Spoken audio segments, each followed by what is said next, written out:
All right, guys. Sorry about that. I had a little trouble coming in and getting going. I have no idea why this was not working. So, is everybody here? Good morning. I hit go live and it was totally different for me today. So, I do not know. Somebody please type a message and let me know if you guys are seeing me, hearing me. Hey, David, technology can just drive you nuts sometimes. So I apologize, guys, for getting in late. I hit go live and it acted like nothing was there. So it's always a surprise, isn't it? You never know. Hey, I tell you what, since I last saw y'all, I had a super successful Wildlife Summer Slam with Elise Bender, Tamarron Ambassador, Sean Fitzgerald, well-known Texas photographer, and that went super well. So that's going to grow in Austin to also include online. So be watching for future events from there. I just got back from the Galapagos Islands, and I see Cherry in here again, as if she didn't have enough of me in the Galapagos for a couple of weeks. And it was a phenomenal trip, great group, great experience. And today I drive to El Paso to fly out tomorrow to go hang out with some amazing clients, friends, Eddie and Chris Ferry, who are out in the villages in Florida, and Katie Hoskins is going to be flying out from Midland, Odessa. We're going to go shoot a couple of days on a boat, do some swallowtail kites, one of my other favorite birds. We're going to go deep sea fishing, hopefully do some dragonfly photography. I'll probably record a YouTube video from the boat on photographing the swallowtail kites. So I've got some exciting stuff coming up. I come back from Florida, home a couple of days. I go do jaguars in Brazil. I come back, and then I go to do a private workshop in the Puget Sound area, come back, and then I'm going to Brazil to see Ziana, and then I come back, and I think, I do my 2-week OM system only workshop, which I still have a few spaces for, not many. I've got some spaces left on my personal workshops for Big Bend, for mastering birds in flight. My website's being rebuilt. That's going to go live any day now. So be checking out my new website. I'm going to be starting my own newsletter and email distribution list. So if you're not on there, sign up for it on my website, and you can wait for the new one as well. So I see Linda out there in Sacramento. I know I believe she's driving to Kansas this November for the Great Plains Nature Photographers event where I'm the keynote speaker. I see Rob here, who's a part of my OM System mentorship program. Linda, who's been through part 1. George, good morning, guys. Jim, good to see you, bud. David, Terry. Hey, Terry, glad you're here from El Paso. So we've got some interesting stuff I want to talk about today. I am looking forward to discussing photographing in the Galapagos. Now, I know some of you may never get to go or, don't really want to go, but what I'm going to talk about is photographing in damp, marine, sandy conditions, often overcast, low light, things like that. So what are some of the things to look for when you're photographing in those kinds of environments, right? So don't worry if you never plan to go to the Galapagos, or you've never been, or you've been a couple of times, it's not just going to be photographing in the Galapagos, but how to photograph in those kind of conditions. Okay. Then we're going to be looking at the live graduated neutral density filter in the OM1 Mark II and the OM3. I've got my OM3 connected. I use the OM3 a lot more in the Galapagos, and I'm really enjoying it. I like the quick access to the art filters, which you'll see. I'll show you some images of that. I use primarily the dramatic art filters, which is dramatic 10. There's number 1, which is color, number 2, which is black and white. And we're going to talk about, I can't remember what else I had on my form there. Graduated neutral density filter, the photographing in the Galapagos. I know there's one more item that I had on the sheet. It'll come to, DxO PureRaw. Yeah, that's right. I saw a squirrel. I'm going to be giving away a copy of, in fact, I'm going to open up my email so I'll have reminders. I'm going to give away a copy of DxO PureRaw 5. Okay. free. I believe it's a 1-year license. I'm going to give away a free copy of Nick Collection. I'm going to give away a copy of DxO Photo Lab. And I think those are the 3. I'll have to look it up. You know, if I prepared, shit, it'd probably help, wouldn't it? But I do have some pretty cool stuff. So special thanks to the folks at DxO for giving me that as a giveaway. If you don't win, I also have a discount code in my affiliate link on my YouTube descriptions. Well, I think it's a 15% discount. That's good for the rest of the year. So stay tuned. I will give those away. And hopefully, and it's in celebration of National Photography Day is why they're doing this. So I've got the activation codes that I would send you through an email. So if you want to win, stick around. You got to put up with me for a little while today for a chance to win. Oh, and film. Oh, yeah. I also get to give away a copy of Film Pack 7, which you would need the. You know what I'll probably do? I will give away Photo Lab 8, Film Pack 7, and Viewpoint 5.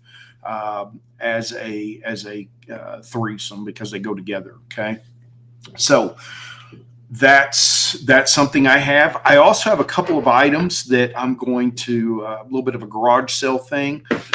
I will tell you, you know what I did in the Galapagos? I did some underwater video. I've had GoPros and the battery life is like a blink. It never would last. Well, this is the DxO Action 5 Osmo. And holy cow, the battery life, I could just almost leave it running the entire time we were snorkeling for an hour. I bought a long extension pole. I would put it in tide pools. Got really cool video of a jewel moray eel hunting in very shallow water. This thing is the bomb. Compared to a GoPro, I will never own another GoPro as long as DJI makes this. So if you're looking for a great underwater, above ground action camera, I really am very happy with this so far. I didn't need a special underwater housing. It's good to a certain depth, which I wasn't going to be beneath unless I dropped it in deep water.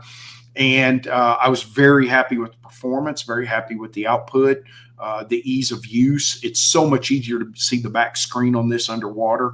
I was very happy with that. I also have if you still have an EM1X, I have a really right stuff bracket. This was probably 130 new, let's say $30 shipped. If you post in the chat, whoever posts first, if you have an EM1X, I have a really right stuff bracket for it for $30 shipped. Okay. And then I have a Peak Design memory card holder. It'll do SD, CF, micro. Yeah, I think I paid like 50 something bucks or more for this new. I still use my Pelican one. So let's say $20 shipped. Whoever comments in the chat that they want either the EM1X bracket or that, you can have that. So let's talk about photographing in the Galapagos Islands. Now I had a great trip, had some really nice shots, very happy. We had a lot of really unique experiences. Twice we had Galapagos sea lions that grabbed, I can't remember if it's bullseye puffer, one of the cool puffers. And I don't know if you know, but the smooth skin puffers, they exude a really slippery substance. Okay. So they can be very hard for the sea lions to hold. And they would try to grab them, and you could see where the teeth of the sea lion couldn't penetrate really. I'm sure eventually they did, but where they would basically pull the coloring off and they'd fling it in the air. I got some really nice shots of the puffers being flung around. So to see that not once but twice, that was pretty crazy. Some great, obviously, bird and flight stuff I really love. Had multiple moray eels and several new fish for me, which is kind of surprising. But if you haven't been to the Galapagos Islands, couple of things you may not realize. We only go during what's called the Guara season, Guara. And it can be misty. It can be actually quite chilly. It was even almost cold a couple of times, given what you would think. It's a very delightful season. No mosquitoes, no bugs. It's really nice, other than bugs you want to see. Okay. There are some insects that we see on the trip, but there's no problematic insects. And so you're often dealing sometimes with a slight mist. You can be dealing with very sandy, wet conditions, and the sand varies from this flour-like sand that will get all over your gear to a green Florentine, very hard type sand to some volcanic beaches. And depending on what you're doing, you can get this sand all over your gear. And one thing you may notice about, the typical lipstick camera brushes, those are very flimsy and they're not really good with sand. So one thing I recommend is a cheap, small, you can buy those like for cutting corners and things with the very short handle, paint brushes that have firmer bristles, but they're not as flimsy. So it makes it easier to actually get wet or dry sand off of your gear, out from under. I haven't had a chance to really go over my gear. I probably will when I get it settled in Florida, to really get that out of the cracks, the crevices, pull off your Arca Swiss plates, take off battery grips, and brush that sand out. That will really help you a lot. Okay. So get you it doesn't have to be one of the expensive paintbrushes, just a cheap one. And you're going to use that for brushing off particles of sand and dust that not on the lens element. That's the key. Not on the lens element. I wouldn't want a stiffer bristle on there. This is for all around the camera. Okay. So that would be a good item to have with you when you are in a wet, sandy, even dry, sandy kind of conditions for getting that junk off. Another thing I did, I took my PhotoPro travel tripod, the smaller one, because I really wanted to see how it would handle up to waves. Okay. So let me show you, here's a picture. I'm going to share my screen with you. And oh my gosh, every time you update Chrome, it really wants you to the permissions for security anymore. All right, would someone just give me a thumbs up that you can see my screen well on there? Just let me know. Okay, if somebody would just give me a hey Lee, we can see it. Anybody? Are y'all there? Hello? Oh, there we go. Let's see. Okay, cool. Thank y'all. So this particular image is a 4-second exposure with my travel tripod getting hit by waves. I love the look of this image. Guess what this is? This is Dramatic Art Filter 1. I have edited this image. Let's see if we can't just go full screen here so you can see it better. So this is edited, but it's a JPEG. Now I see it. It just took a minute for y'all's message to come through. This is a JPEG that I get out of camera. I get a RAW file, but the RAW file doesn't have the filter effects applied. So this is Dramatic Filter 10, number 1, the color one, and then edited in Lightroom. Okay. You can't, I didn't run this through DxO PureRaw. It's ISO 200. And I love the way this turned out. But as you can imagine, wet sand. And I was curious how well those legs would hold up because it's smaller, lighter. Would there be a lot of movement? I will put my tripod where the waves will come in and hit it with anywhere from, no water up to about a foot of water, maybe at the most, right?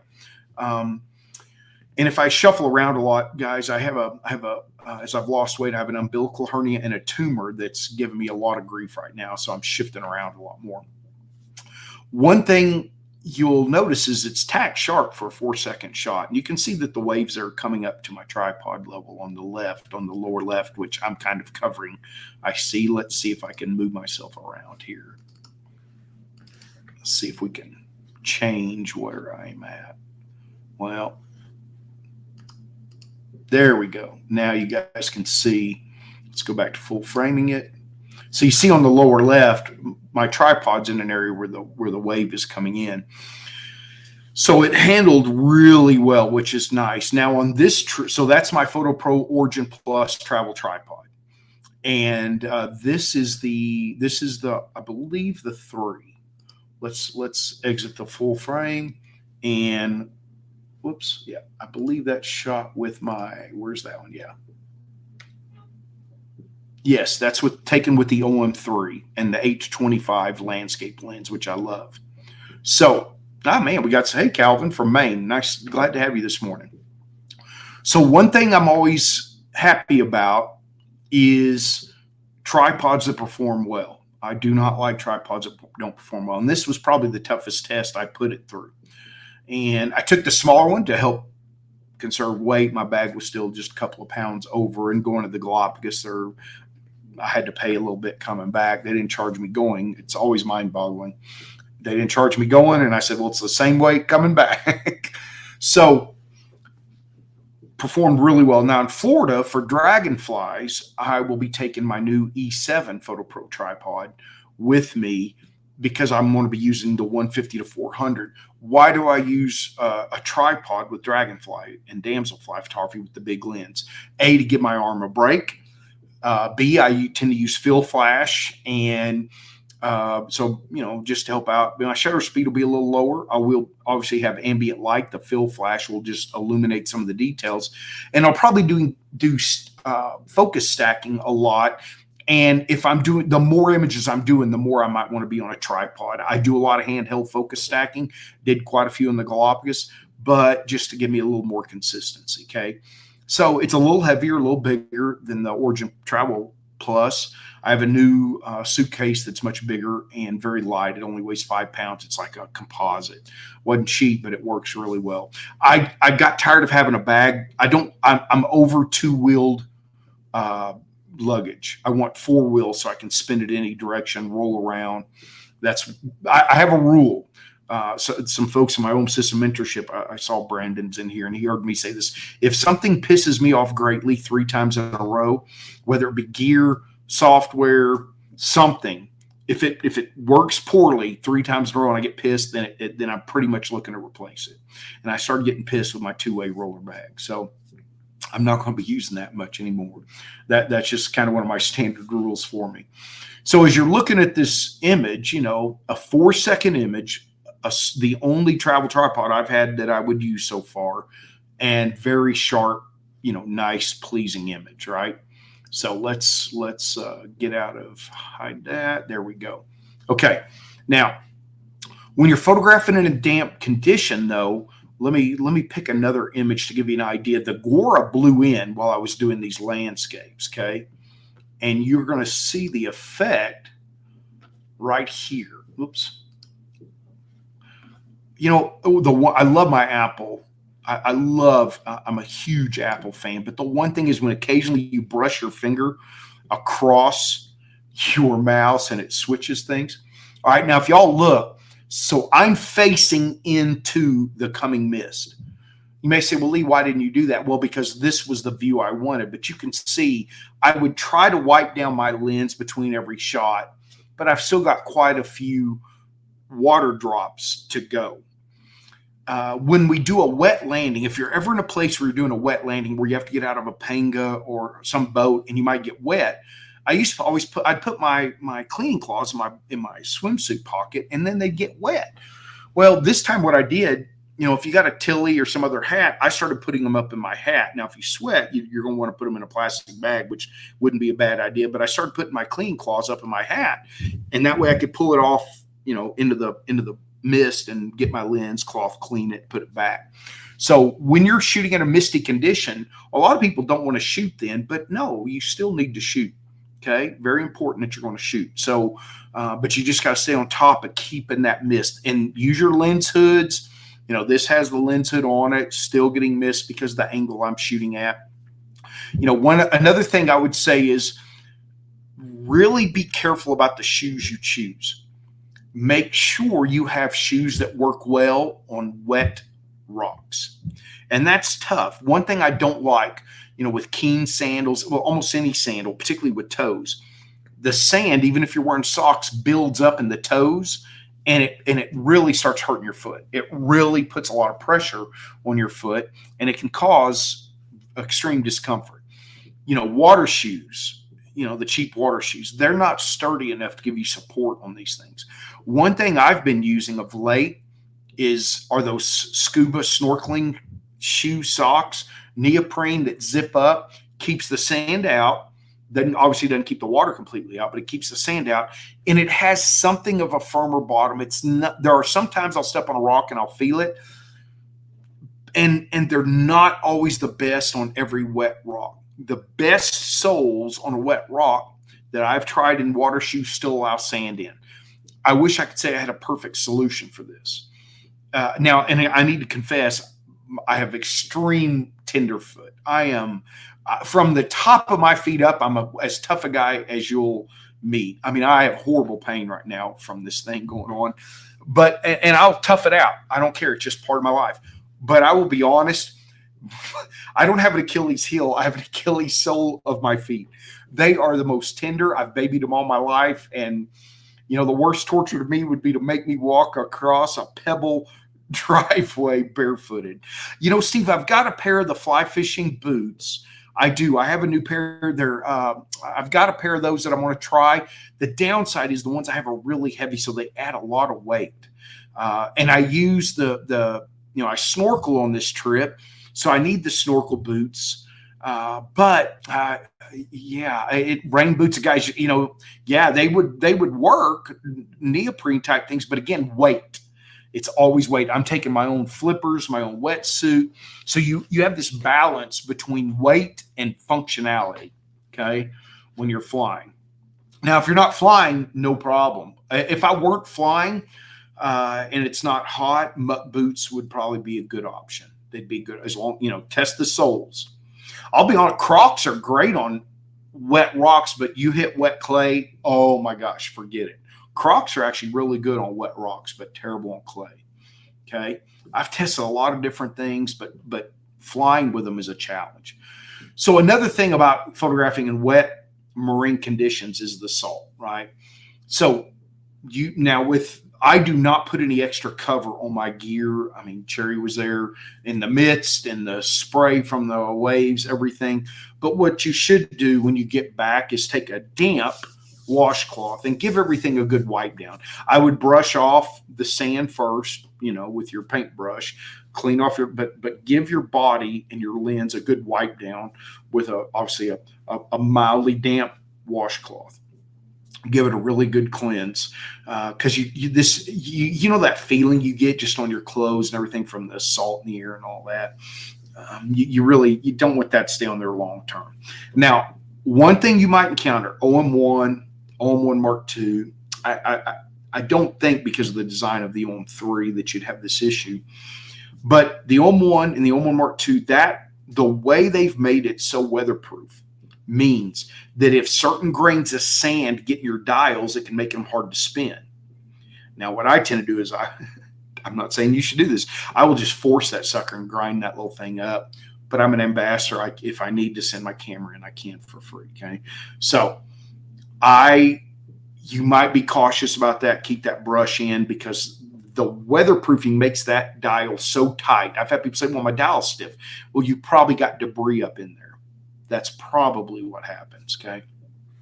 Now, another thing about, let's get it. That's good for gear, I think, on photographing in these kind of conditions. Oh, you also want things that are going to dry quick. Man, my fly fishing shirts, I used to not wear swimsuits. I used to always wear long pants, but I got so tired of hanging them up to dry. Actually, you may have seen the ridiculous picture of me in my Texas-looking swimsuit on the shore when I do wet landings. I mean, my outfit looks absolutely ridiculous, but I'm all about functionality on something like that. But let's talk about when you get to an environment like the Galapagos Islands that is probably as photographic subject rich as any area you'll get. Now, I'm going to give you a hint. I've got a YouTube video coming out in 2 weeks from today that's going to talk a little bit about this. So I'm just going to talk about one little part of it. It's easy to get overwhelmed. And you're just like, oh. But here's what I would suggest. Find an appealing subject. Maybe it's because it's in the light. Maybe it's because it's in the best light. Maybe because it's a subject you like. Whatever it might be, and try to put on your blinders and focus as opposed to let's photograph it all. And I hear from clients say, well, yeah, Lee, but you'll get to come back to this spot. This is my one time. Well, again, are you in the pursuit of a few great shots or just a bunch of documentary shots? If you're in pursuit of documentary shots or you just want a picture of everything you see and you hope some are good, that's different. Well, then just shoot like a machine gun.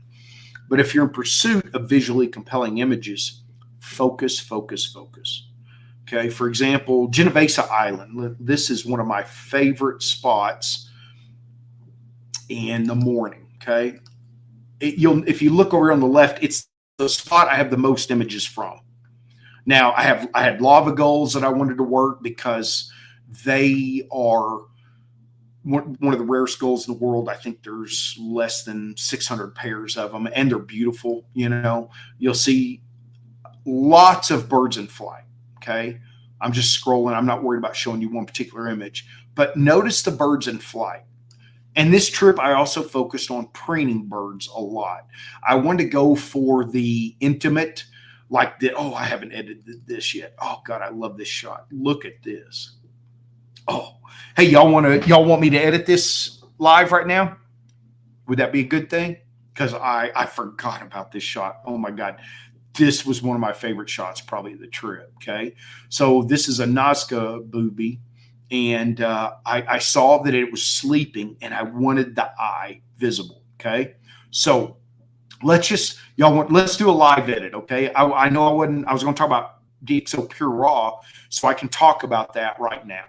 So here's an image. Normally this one would be rated 2.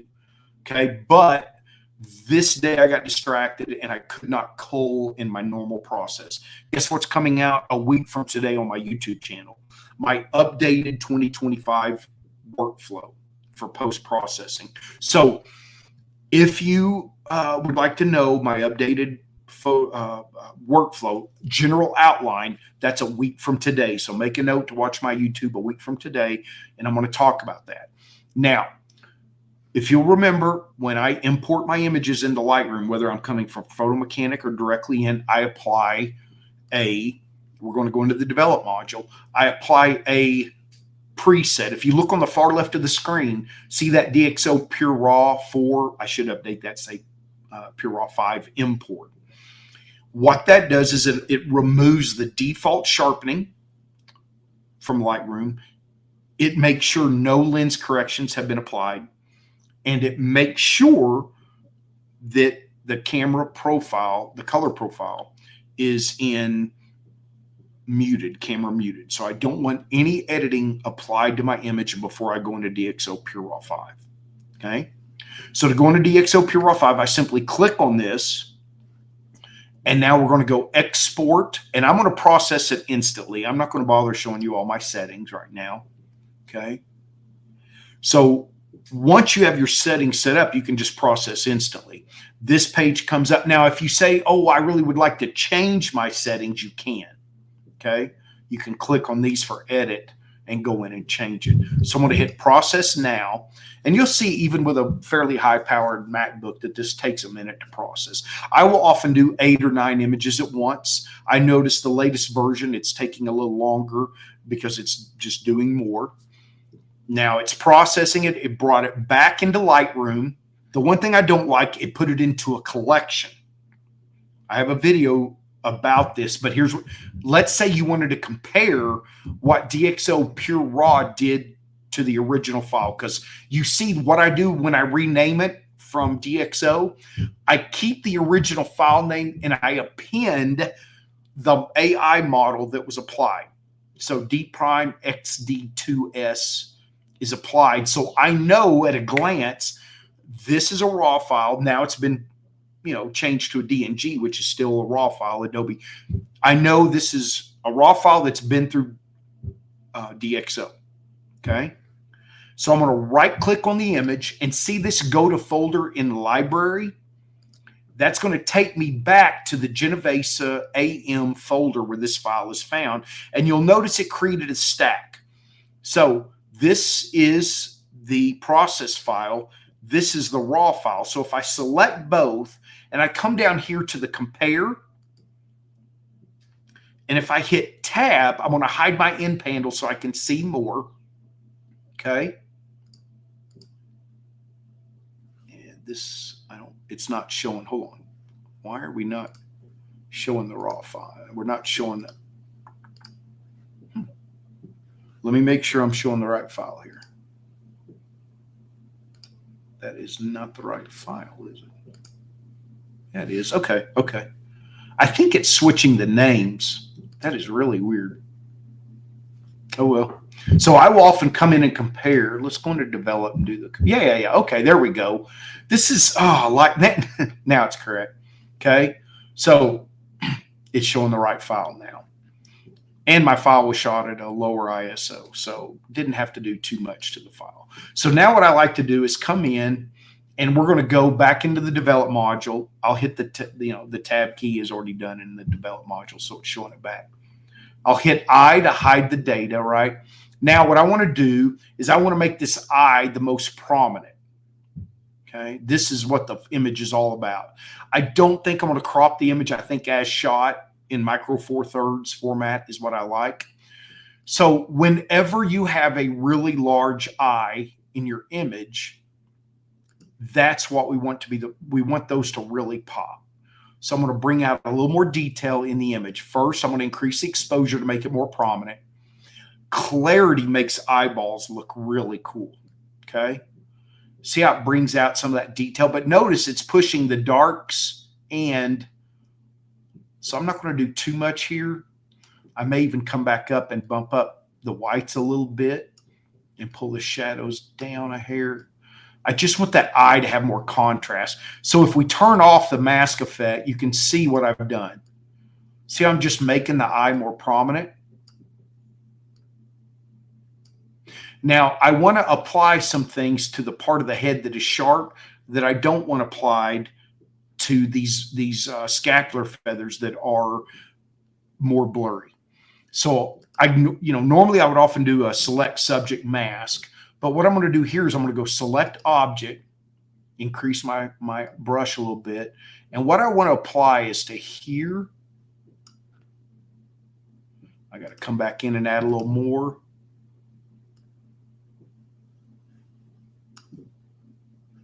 Just a little more. I could come in here with a brush and do this. Just go stick along this edge. The transition doesn't have to be perfect here. And then I want to do this area up here. Okay. I want the skin. I don't want the eye. And then I want a little bit of what's going on right up in here. And I'm going to bring out a little bit of the detail on this part right here. Not too much, hopefully. Okay. Now, whenever I'm doing feathers, I want to bring in some texture. Let's look at the effect if I go all the way to the left. Makes it a little blurry. If I go to the right, it's too much. But just a little bit detail I want coming out. Let's see what clarity's. Yeah, clarity. I'm not going to like clarity. It's going to darken that shadow, and I don't want that shadow darkened. To be honest, I really don't think I need to do anything. If anything, let's see what happens if we bring the whites up just a hair more. Still have the detail in the feathers. Notice on my histogram, I'm not blowing anything out. I have no pure black and no pure white. Nailed the exposure on this. And what I did, this bird would only open its eye on occasion. Here's a little tip. I did not use AI subject detection. Anybody have a guess what I used to focus this image?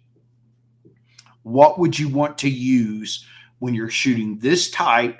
The eye is opening and closing rarely, and there's not much contrast around the eye unless it's open, and I didn't want to miss that split second. What focusing technique would be the best? See if anybody has this. Who has a thought? I'll wait and see if anybody has a thought, and I'll keep editing here, and then I'll tell you. Okay, so I think I'm pretty happy with what I've got going on at the top. Now what I think is I'm going to create a mask. So Linda said single point, David by single box manual. I didn't bother changing my autofocus point configuration. I used manual focus with peaking. Okay. The autofocus point configuration is meaningless because I did not want to wait for focus to be acquired when the eye opened, because it would be like very temporary. So I'm knelt down. I'm resting my 150 to 400. So I'm in a kneeling position. My elbow is on my knee and I'm resting. And when I'm holding my big lens, let me grab it out of my camera bag. Y'all can tell I just wing it, don't I? That's the way I live life, okay? So when I'm using my big lens, I don't know if I showed this on a YouTube live or not before, but you know, I know I got new people all the time. So I'm going to hold the big lens by this, and I'm going to spin gently with one finger the manual focus ring. And I'm going to watch the red. I'm going to go past the eye and then bring it back. And every time, you know, even when these birds are sleeping, they kind of, they'll just move a little bit. And I'm just tracking the closed part of the eye. Now, if it ducked the head in so far I couldn't see the eye, I'd take a break. And then, you know, if somebody started walking or something, sometimes, boom, I'd get ready. I did not use Pro Capture for this particular image. I did not. I could, when the eye opened, I could see it quick enough. You certainly could. I did use Pro Capture on a few things this trip, and I'll talk about that here in a little bit. Okay. So manual focus with peaking, because I do back button focus, I don't have to worry about messing up my focus when I press the shutter button. One of the huge negatives of front button focus, horrible negative, okay? I've got manual focus and autofocus all at the same time, no problem. Shoot, okay? Now, what I want to do, I think I'm going to create a mask, and I'm going to go select objects, and what I want to do, I want to select all this area with these dominant out of focus or slightly out of focus scapulars. Not too bad. Now I'm going to go in with a brush. But notice it selected the darker areas not so well on the pale areas, right? Just a little bit here. And what I want to do, I just want to see if I darken that. Remember, kiss it, don't molest it. What happens if we just... I'm trying to figure out if I like a gentle touch. Let me turn off that overlay.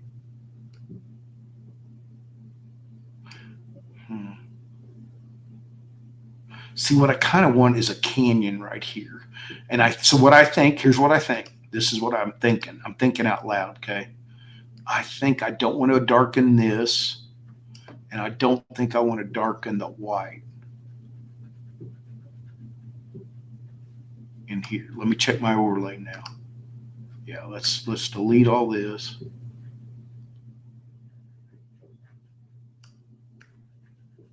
And so because what I'm going for is that I want that eye to draw.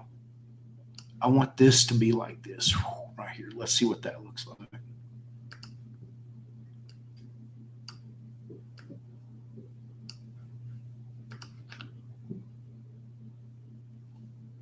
Let's see what happens if we turn that effect off. I have mixed feelings.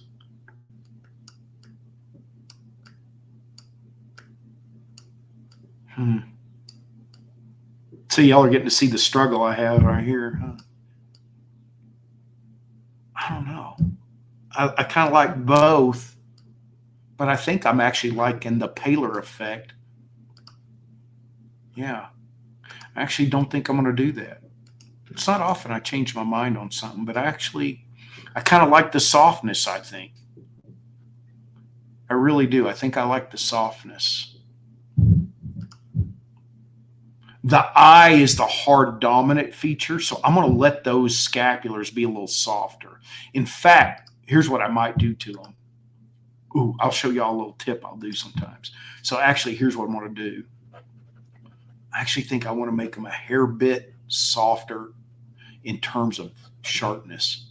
Okay. Now here, the new lens blur of Lightroom would not be very effective, but here's what will be. If I go down, if I make a mask, watch what happens when I pull clarity down. And if I pull texture down, see how much blurrier they get? And I actually think I'm going to make it paler to make that eye stand out a little more. I actually went the opposite of what I was initially thinking. So what I'm going to do, this is me thinking out loud. This is how I edit. I hope it's helpful to y'all.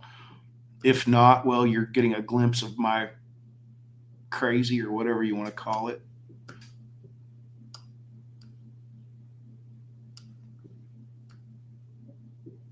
I want to darken the, nah. This is an interesting one. This one I really, okay, so here's what I do. I wanted to brighten some areas, but that skin, see that skin right back there? I actually want to darken, sorry, new mask, select object. So I actually, but I want this skin to be darker right there.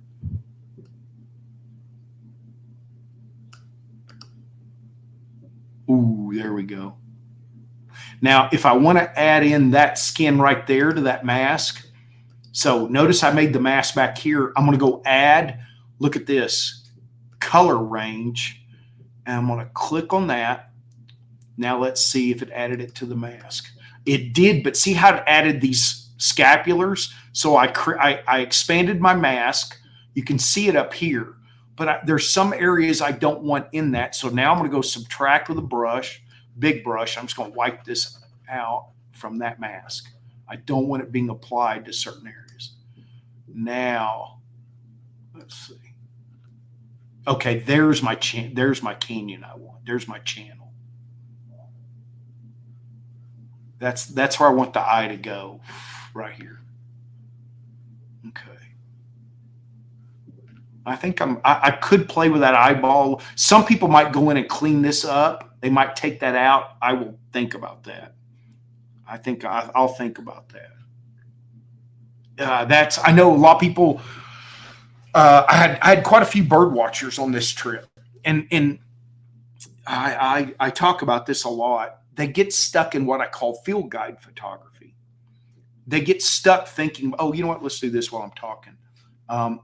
They get stuck in the belief that you have to show the entire animal. And I'm going to tell you, that just is not that. It gets old for me. For me, it gets old, okay? It gets old for me.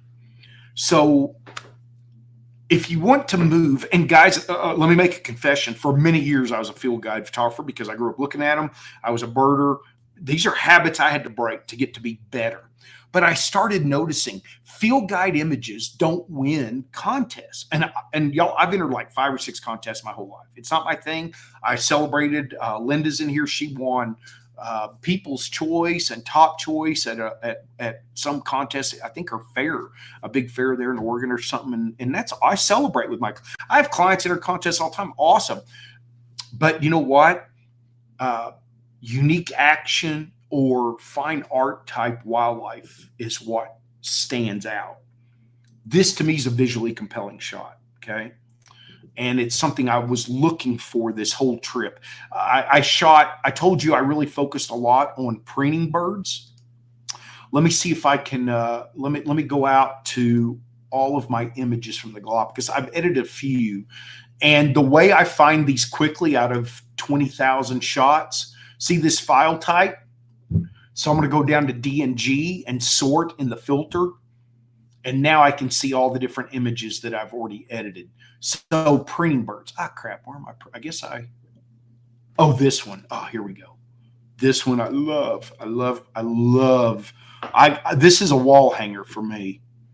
My favorite bird in the world. I repainted my house on the interior, and the exterior will be repainted my house based on the colors of this bird. I can sit and look at that image and I have taken, oh my gosh, my favorite bird in the world, tens of thousands of images. And this is one of my favorite. Absolutely love this shot. You know, the head's upside down. Field guide photographers wouldn't like that, right? You don't see the whole body. I was looking for dark backgrounds because it helps the contrast on this bird. So when you're in a target-rich environment like the Galapagos, pre-visualization, where I've talked about this before, where I think about the shots I know I want to capture. I think about the shots ahead of time. This is the swallowtail gull, Linda, my favorite bird in the world. Absolutely stunningly beautiful. It's a nocturnal gull. It has fake eyes, so when it closes those eyes, it still looks like an eye is open so that it helps protect it from predators during the day. And the beauty, that plumage is silky. And I love black, white. Look, black, white, and gray. Right? I love those colors, right? So this is so far one of my favorite shots of the experience, and I'm quite happy with the way it came out. So let's escape out of that.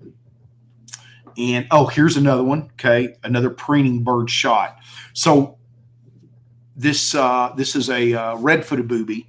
The brown. There's most of them in the Galapagos are brown, not the white that you might be used to. He's facing away from me, but preening, looking back. So this crevice is the wing and the scapulars and that bill coming through. I would hang this on my wall. I would hang this one on my wall. I love this shot. It's because the eye, the channel, see how, again, the canyon, I really went after this hard this trip. You know, my 8th trip to the Galapagos, in the beginning, I was doing some field guide stuff. And now I'm like, now I still, when I'm shooting birds in flight, I don't always even think about capturing the whole bird in the image. I've realized I don't need to show the whole bird for it to be an awesome image. Okay. So here I applied oh God, the word starts with a V, vignette. I applied a darker vignette to help even draw. I did a lot more editing on this. Okay. And so again, look at this. This is cool. Oh, where's my black and white? I guess it's not showing. Shoot. So I did this in black and white, which I like better. I'll show that later. Again, look, close up, right? Close up. I always focus on challenging bird and flight shots. So the sheer waters, look at the fact that my OM1 Mark II focused on this bird against a dark background, and that bird is hauling butt. You know, I look for the unusual. I got lucky with one of my favorite birds, you know, yawning, nice tongue shot. I never had a nice full tongue shot on that. I look for odd things. This is a Galapagos dove, and it's the mist, and it's bathing, and it put the wing out at an odd angle. Okay. So I'm looking now for unusual behaviors. You know, again, birds in flight. I wanted a tropic bird, but I told the clients I want sheer waters in the background. So I waited for the tropic bird. So all these dark spots in the background, those are the sheer waters. I didn't care how or in or out of focus they were, but I wanted to show the abundance of life. Okay. And got lucky with a nice background of the island with some water, overcast, so nice even lighting. Okay. So when you go to a target-rich environment, before you get there, pre-visualize. When the wind's blowing and I can do these sheer waters, I will shoot that crap all day long. Now, here's another example of patience. Remember my formula for nature photography success, right? Preparation plus skill times patience equals love. Well, I got more shots of birds in front of Kicker Rock than ever before. And Cherry, who's in today's YouTube live group, she was with me the whole time because we did some landscape, we did some birds, and we had lava gulls in front of Kicker Rock. I got pelicans, I got brown noddy, I got this booby pulling up. I mean, lots of iconic shots. And the group had walked all the way down the beach, but she stayed with me. And they had some good diving birds, but I look for odd body postures on the blue-footed boobies when they're diving. I love this. You've got the water spray coming off the bird. The bird's in this cool position. The eyes are visible. Nice background. You know, again, it's all about great autofocus and fast enough shutter speed to stop that image, to stop that motion. Okay. Now, some of y'all mentioned pro capture. There are certain things on the island you can only get really with pro capture. Here's a great example, and it is the marine iguanas expelling excess salt. Now, guess what I did? I normally use SH2. I went to SH1 120 frames per second instead of 50, because when they expel this salt, they're not moving out of the plane of focus. And here's the difference. I would normally have 3 usable images every time one of them expelled the salt. With SH1, I would have 7 or 8. I also slowed my shutter speed down this time to give more motion to the salt spray. So instead of 1/2500th of a second, believe it or not, this is 1/250th of a second. SH1. Pretty sure that's correct. Let's verify that. What if I was on the verge of making some shit up? I think, yeah, 1/250th at 5.6 ISO 250. Lots of light. So I had to drop my ISO. And in post-processing, I brought out the colors, the grittiness of the iguanas. I also try to always look for a dark background. I still had a little bit of light, but I wanted these other marine iguanas in the background because if it were just the sand, that wouldn't show up very well. So SH1, when your subject is not going to leave the plane of focus. I did some things. I haven't post-processed this to black and white. I actually took some shots holding the camera straight down for some more artsy. Like I love the positioning of these marine iguanas. Yes, Linda, handheld. Well, resting my elbow on my knee. So I'm kneeling down, elbow on my knee. Boom, boom, boom, boom. But no tripod for that. So I did some more artsy stuff. I will convert this to black and white. But I think black and white, this will be really cool. I also, I look for interesting kind of behavior. I call this a blue-footed boobies Game of Thrones dragon pose. I love this light, slightly backlit. You know, the sun's off to our left. So I brought out a little more detail. I toned down the highlights on the hot spots. They weren't blown out. I didn't blow out because I used the live highlight alerts. I pulled out a little bit of detail in the shadow on the bird. I applied a little vignetting to darken the edges a little bit more, but I love this shot. So different from, you know, the typical thing. Okay. Again, I love emerging light. So here is a lava heron coming into the light. Now I'm going to show y'all why maybe you should sign up for my post-processing mentorship program that starts coming up in September. Okay. Post-processing mentorship program. It'll 6 to 8 months long. You will grow a lot. It is going to be quite intensive. Okay. Let me go to the library so I can show you what this started as. Okay. Tab to hide my end panels. Whoops. Okay. So the final image on the right, the exposed to the left image on the left. Why did I expose all the way to the left? Because I wanted as much detail as possible to work with in the bird. This is a little bit more how the way it looked to my eye was probably somewhere in the middle. But this is why you should take my post-processing mentorship, to be able to take an image from this to this. That's the difference between a properly exposed to the right image and then turning it into more of a visually compelling image. That's the key with post-processing, okay? That is a very cool image with that. I did a lot of work bringing out, you know, darkening, bringing it out. But because I exposed the right, I had a lot of data to start with. You might say, well, why not drop your exposure to get to this? Because I wouldn't have that kind of detail on the bird. You would see no detail on the feet. I mean, look at these legs. I love the detail on those legs. But notice their partial shape. I mean, man, I worked on this to get this looking. I love this image. Love that image. I love them, what I call emerging light. It's when a subject is coming out of the shade into the sun. I look for emerging light all the time. I saw emerging light for birds in flight, but the group was spending a lot of time at one spot just doing the whole shoot everything kind of thing. And I kept thinking, I got to go to get to all my images. I got to go here. The filter bar is another thing you really need to learn how to use well to get to certain images quick. So let's look at how many pictures I have of emerging light. You ready? Here we go.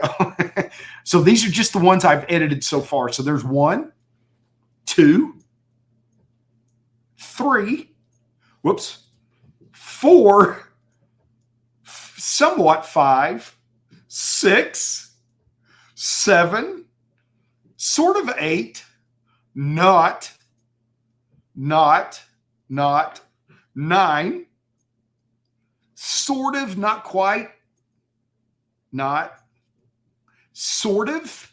I wanted that dark background. We'll call it 9.5, not, 10, sort of. Oh, I can't believe I gave that one away.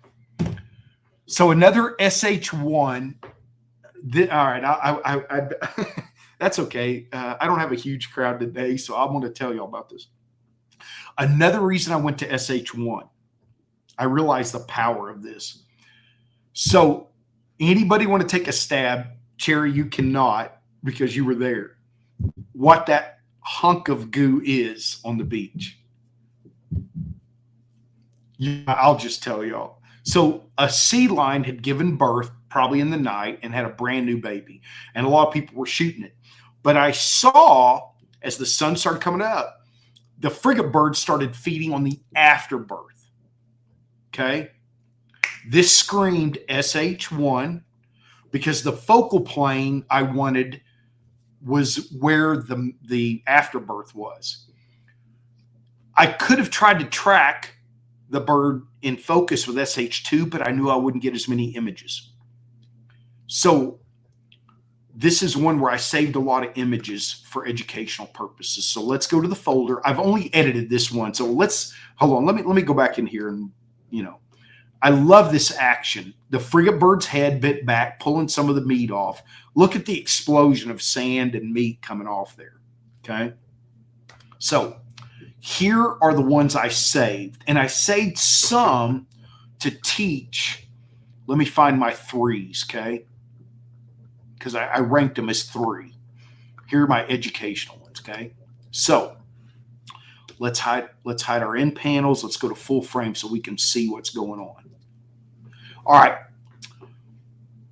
Here the frigate bird is approaching head on. Okay? But notice what is in focus. But notice how little of the afterbirth is showing. What came to my rescue? What did I use here? I'll give you a hint. We talked about it earlier. Focus peaking. Never touch my autofocus. And when they would hit this afterbirth, it would move at times. I would just refocus. Boom, boom, boom.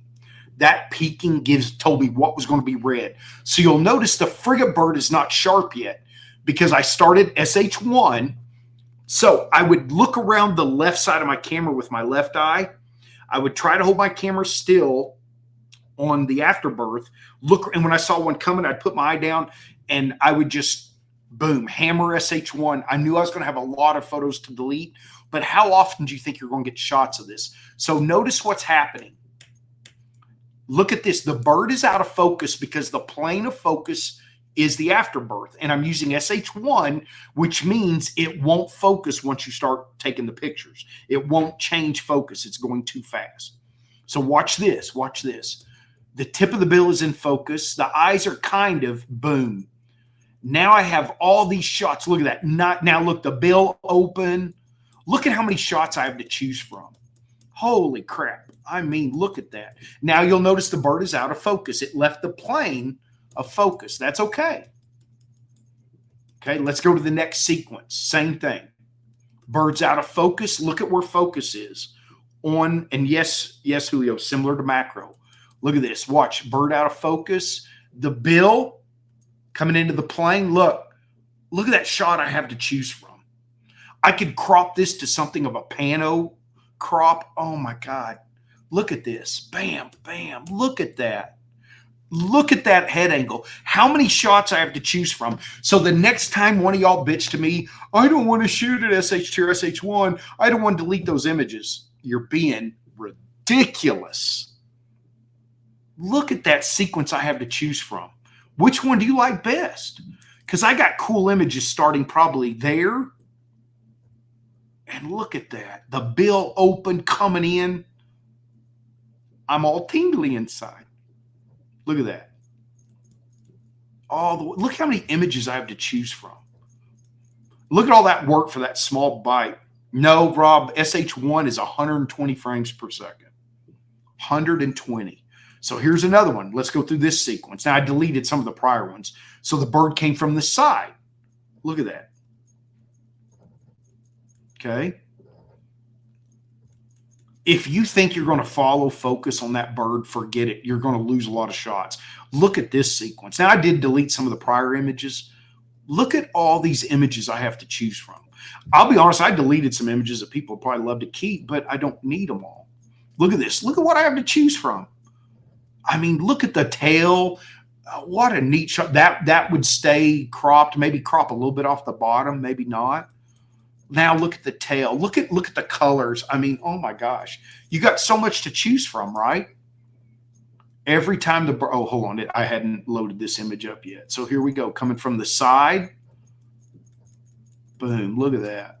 I mean, how fun is this, right? The female swing and a miss. Oh, here we go. Right. Look at that. Look at all these images I have to choose. Now, obviously, we want to make sure our shutter speed. I mean, look at that image. The head's still pretty sharp, right?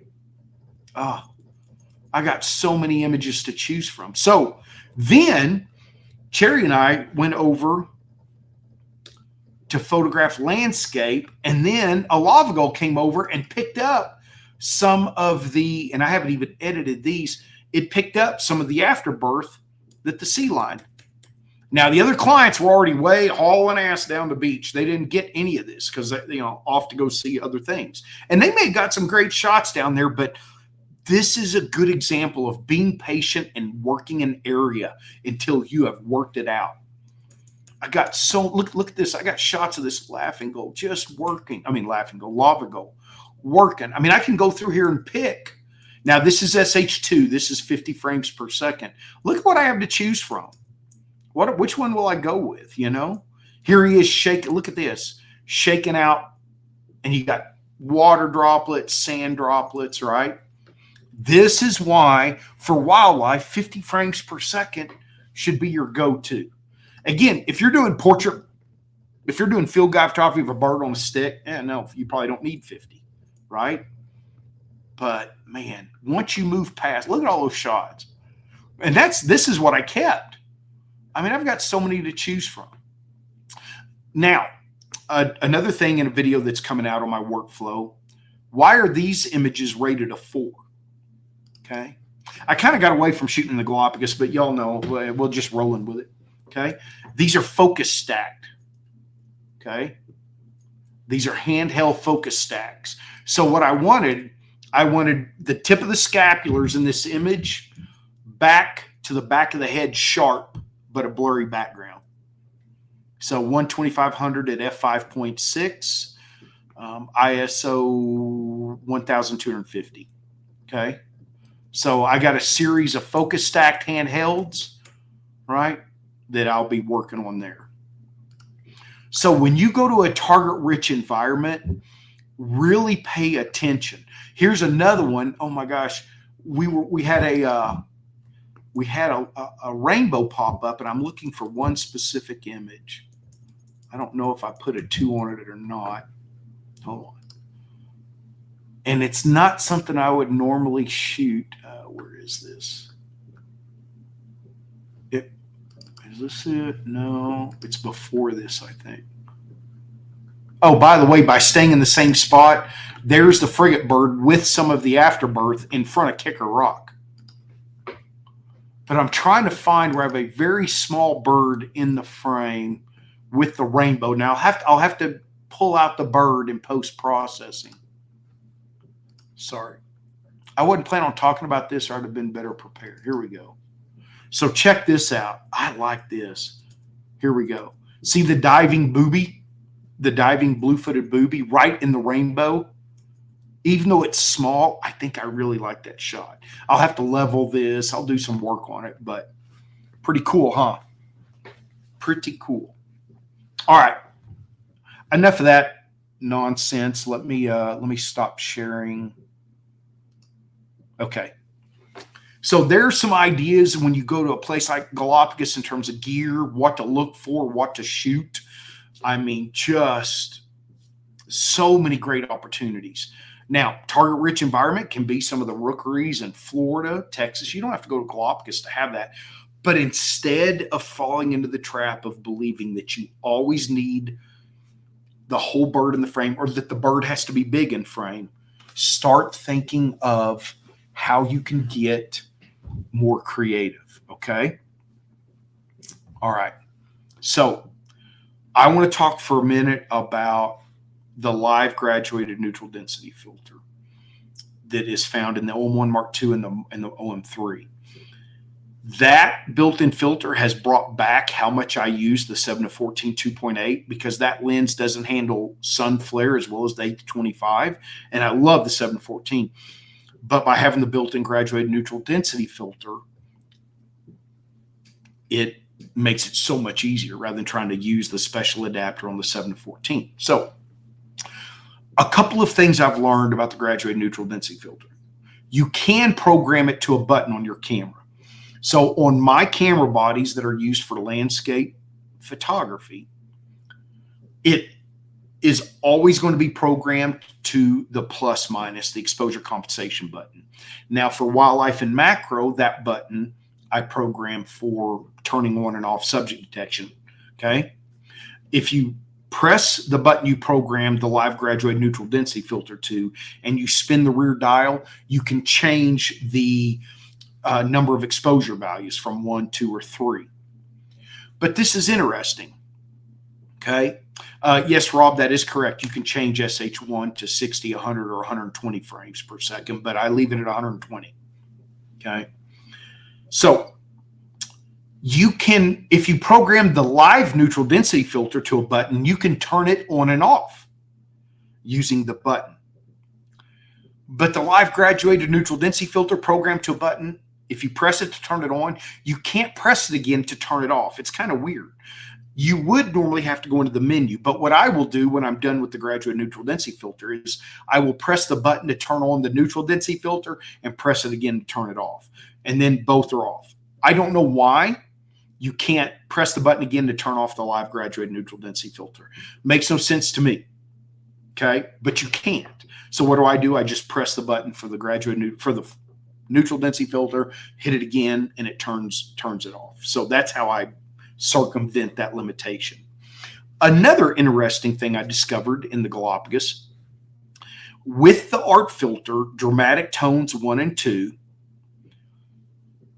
you can use the neutral density filter with it, but you can't use the graduated neutral density filter with it.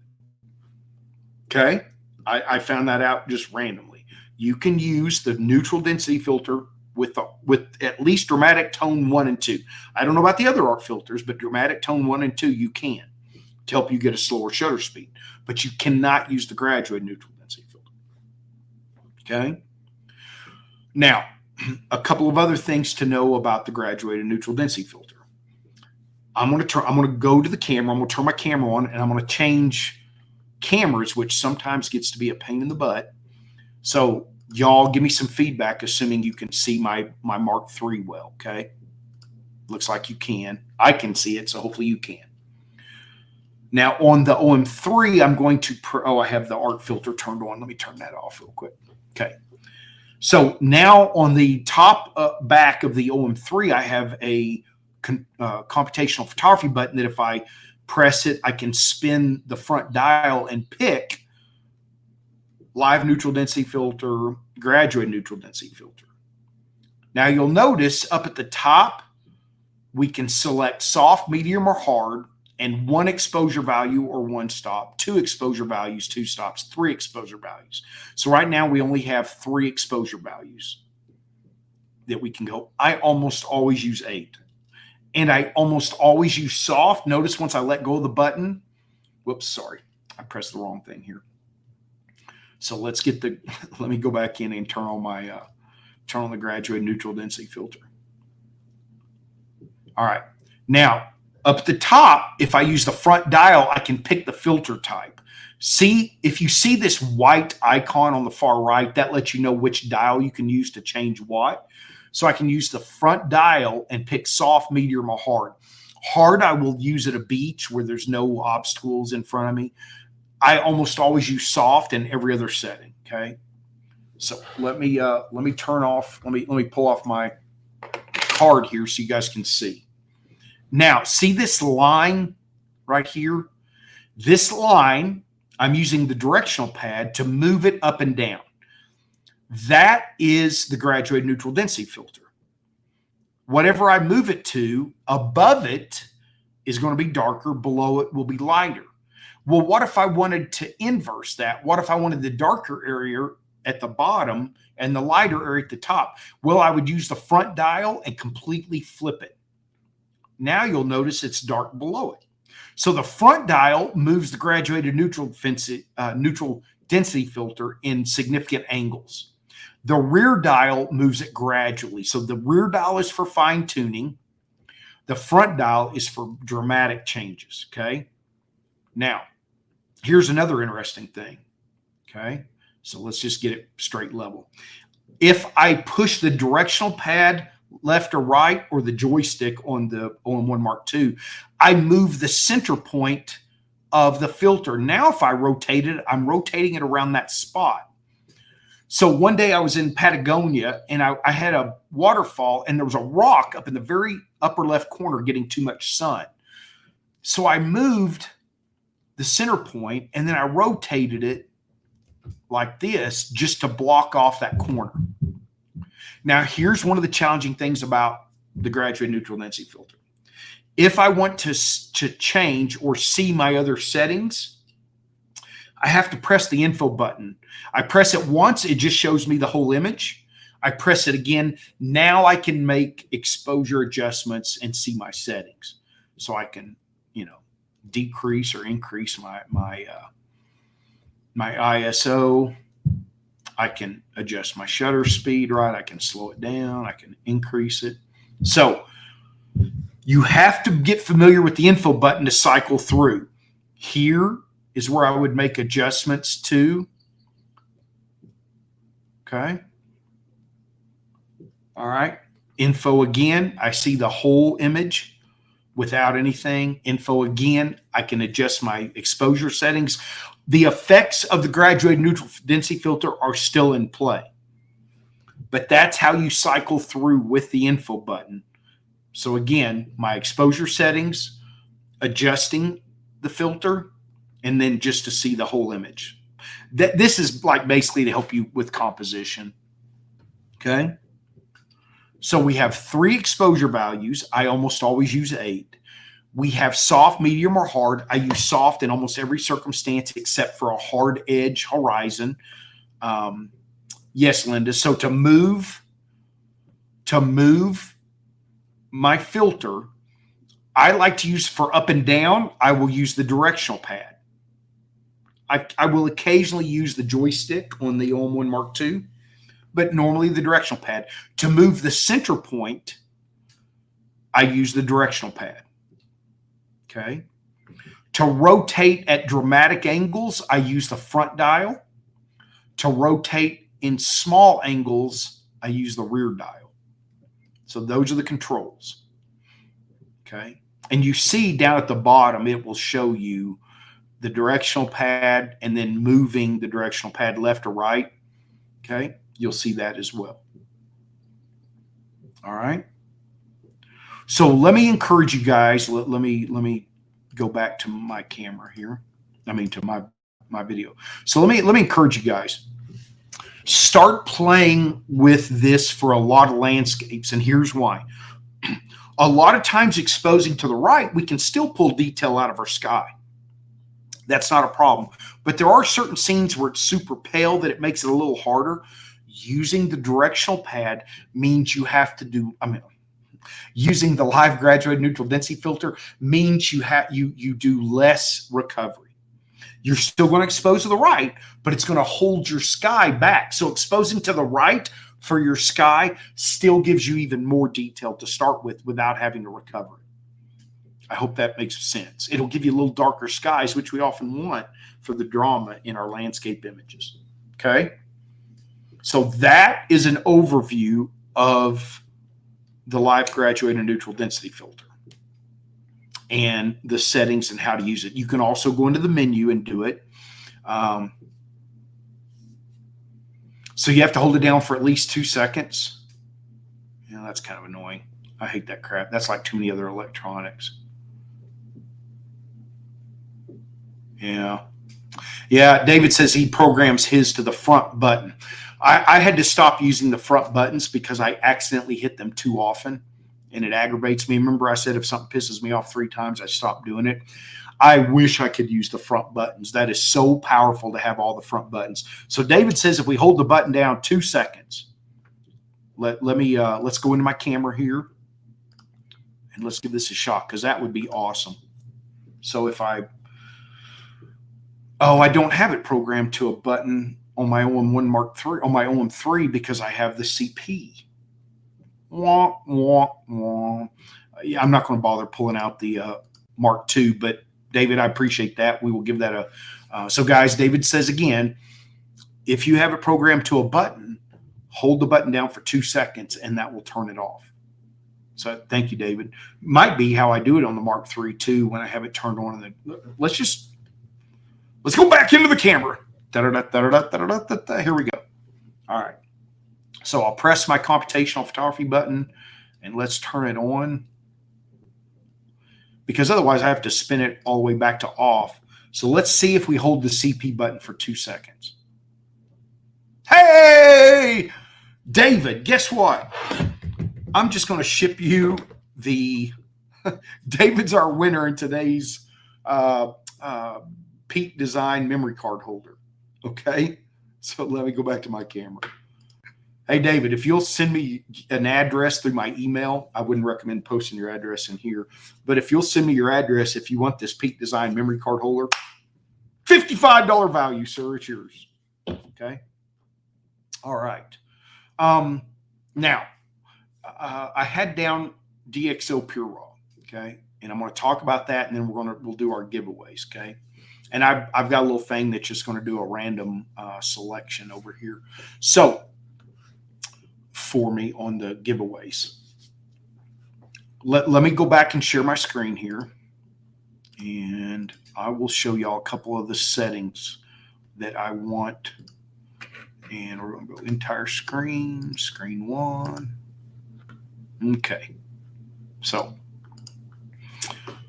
we're back in the Galapagos Islands, and we're going to pick one of my images that I have that I want to raw, and I'm going to go to my 2s. Rating is equal to. Let's find a fun. Ooh, no, I've already edited that one. Poop. Let me find one. I haven't got all my 2s going, but let's find a fun one. Maybe a lower ISO or a high ISO shot where we can really see the advantages. What ISO? 2500. Yeah, you can see. So y'all see the noise in there, okay? ISO 2500, sharp shot, sea line in the foreground with this. Oops. I brushed my mouse. I'm just going to see if there's even a darker one. Now, let's just do this. So I'm in Lightroom, and I've got my image selected that I want to run through DxO PureRaw. I use DxO as a plug-in to Lightroom. If I'm in PhotoLab, it's built in, which is a big reason I like PhotoLab. I will be honest, the only reason I haven't made the full conversion from Lightroom to PhotoLab is the masking in Lightroom. I've been having some things, but I love Lightroom and I love PhotoLab, so I use them both. Okay, I like them both. I'm going to right-click, and then we're going to go export. Some software packages you do export to, some you go to edit in. For DxO, we go export to. I normally do the process instantly, but I'm going to do what I do the very first time I get a new version of DxO, and that's preview and process with DxO PureRaw 5. Okay?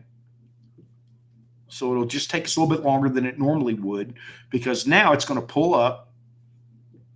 Oops, it did not put it on the right screen. So let me pull back up and make sure that I can see this well. This is where it really starts ticking you off because it messes stuff up on my screen. Okay, so y'all can see that well. So they have a new feature here where you can move this back and forth to preview the effects if you really need to do that. I do not do that on every image. It just simply takes too much time, but you can get the idea. Over here is where you select which of the denoising and sharpening, or they call it demosaic, AI models you want to use. Okay. So this is a beta form that would be doing even more. I'm in the next to top version, XD2S. Okay. That's the one I've been using. I don't normally make adjustments over here to the luminance or force details. I'm pretty happy for the most part. If you can always play around and see what you prefer, but I generally leave those alone. For those of you that are OM shooters, the optical corrections, and I believe this is true. Oh, it liked, yay. For lens corrections, I believe the lens correction modules for OM, I know, are way better in DxO PureRaw than in Lightroom. Way better results. So I don't do any lens corrections in Lightroom. I only do them in DxO PureRaw. Now, obviously, if I'm not going to use DxO PureRaw for an image, which is not often, even low ISO images anymore, I tend to run through this. But I'm going to turn on all of the options for my lens corrections here. Okay. That is important to me. I use the vignetting, the chromatic, and for some reason it is not letting me scroll down to see the other options. Oh, okay. Well, you can do a mask now if you only want to apply this to certain areas of the image. I generally apply it to the entire image because I want the noise reduction and the sharpening done all over. However, they have added a masking capability. Okay. And oh, that's right. I forget in 5 now, the new version, they split the output settings. So you got to come up here. So this is your lens corrections and your AI model. And this is now your output settings. I always want to go back to a DNG. I don't want a TIFF or a JPEG output. I want the highest quality, so I want a DNG. That's still a RAW file. That's Adobe's RAW format. I want it to go into the original image folder. I'm going to rename it. I'm going to keep the original file name and add the processing method. I'm not going to export after processing, but it's going to put it back in a Lightroom collection. So I have it go to the default. And again, this is the one thing about it I don't really like. I wish it just went back to the original. Oh, yeah. Thank you, Linda. Let me swap where I'm at. There we go. Thank you for letting me know. So Lightroom collection import, default DxO PureRaw 5. It's going to go in that collection. And then we're just going to right click when we go back into Lightroom and say, go to the original folder or go to the folder in the library. Once I have these settings, I never come in and adjust anything. I just go with it. I don't preview because I know the results I'm getting. If you're super OCD about this part of it, you can preview it, right? I'm not going to. I don't need that. So now I'm going to hit process now. And you see it's going to give you a little bar. If you have an older laptop, this is brutal. It can take a very long time on older machines. Okay. So it's processed it. Now it's going to come back into Lightroom, which it already did. And it's going to take us to the collection folder. Okay. Let me move myself back over. Now here's our image. If I hit I, you'll see the file name with the DNG. It's a DNG file with that file name. So this image has been processed. Look at how nice and sharp my tropic bird is. Look at how smooth the background is, okay? But here's the key. This is where you panic. Oh, where's my thing? Right click, go to folder and library, and there it is, okay? There's my original. So here's my original RAW file. There's the process. And you can see how the image moves? That's because it applied the lens correction. That's why that's moving. It's applied the distortion correction and everything. Okay. Now, here's what I need y'all to do that are on here. If you're interested in winning, one of the software packages. If you have a preference for one of the packages, so let me go over the let me type in here. So one thing I will give away is Knit Collection 8. So that's one giveaway that should be coming through. Another giveaway will be DxO PureRaw 5. That'll be a giveaway. And then the other giveaway is DxO PhotoLab 8 and Film Pack. Whoops. Let me type this correctly. Film Pack 7. I never use, I don't want film effect looks, but some people do for sure, depending on what they shoot. And then the Viewpoint 5. So I've got 3 giveaways, okay? And in the order you respond, I've got a random number generator over here. So what I need you to do is pick which one you'd like to win the most, okay? And post in a comment which one you'd like to win. And then what I'll need you to do is find my email address, which shouldn't be hard, or send me a Facebook message, Instagram message, any way like that, okay? Send me a message. And if you're the winner, you'll send me a message and say, hey, Lee, here's my email. And that way I can email you the Mac or Windows download. And by the way, you can be a Mac or Windows user. I will mail you the activation code and the Mac Windows downloader. Okay. So I'm going to give you all a minute here to post your what you'd like to win. I'm going to stop sharing my screen here. Okay. But that DxO is very powerful, both PhotoLab and DxO PureRaw.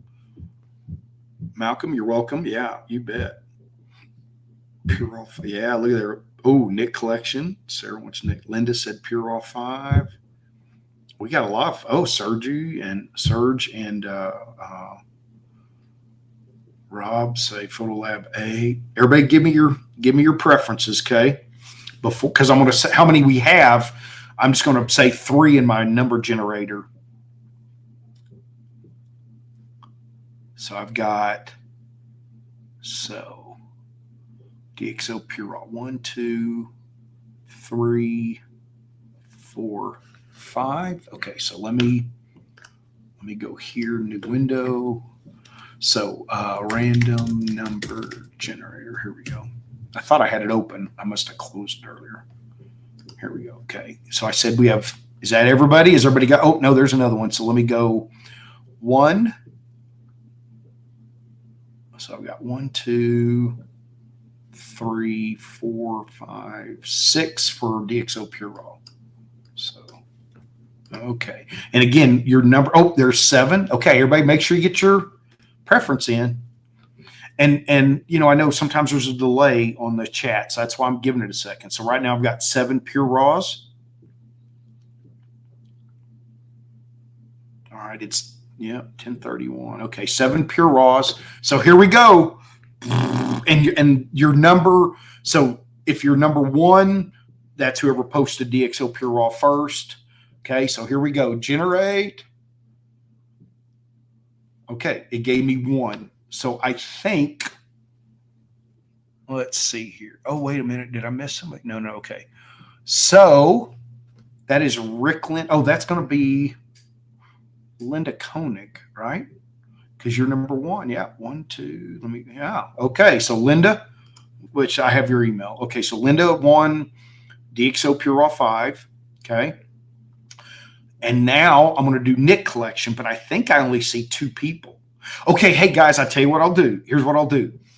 If you didn't win DxO PureRaw and you would like to try to win Knit Collection, post that comment at the bottom. Because right now I have Jim Griggs, Jim Hyper, 1, 2, 3, Sarah. Okay, so I've got 3 Knit Collection. Give you just a couple more. Oh, look at there. I don't know. It likes the number 3. Okay, so I'm going to change this to 3. Boom. All right, here we go. Oh, there's one, Linda. Oh, 2 more. Okay, 5. Okay. God, I hate the delay on the chat. Okay, so we got Let me make sure I got them counted correctly. 1, 2, 3, 4, 5, 6. See, this is why I want to be patient. I don't want to limit anybody. So there's another one, 7. So, okay. All right, guys. I'd rather give everybody a minute and give everybody a chance to win than. Okay, so we're back to 7. Here we go. Random number. Oh, no, there's 8.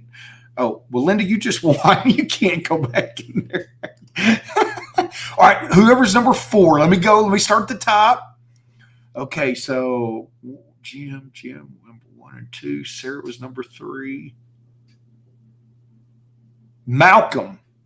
So, Malcolm, you're the winner. Okay, Malcolm Cook. You need to send me a message with your email. You're the winner of the Nick Collection 8. Okay. So again, if you'd like to try to win Photo Lab, here's our last one, the Photo Lab combo. So I have for Photo Lab, I have David Bice, I have Rob, I have Serge, I have Brandon. So that's 4, 5, 6, 7. Okay, I've got 7. All right, I got 7 for Photo Lab. Anybody else? Okay, Linda. So I got 8. All right, I got 8. Cool. And hey, if you already own these and you're not putting, I appreciate that. Thank you all for letting the ones who can really. Okay, 8 people. Here we go. Generate. Number 7. That's going to be Steve Kunder. Steve Kunder, you won the DxO Photo Lab 8 film pack and the viewpoint combination. Okay. All right. Is there anybody that shoots with an EM1X? Anybody on here still have an EM1X? Let me know if you do.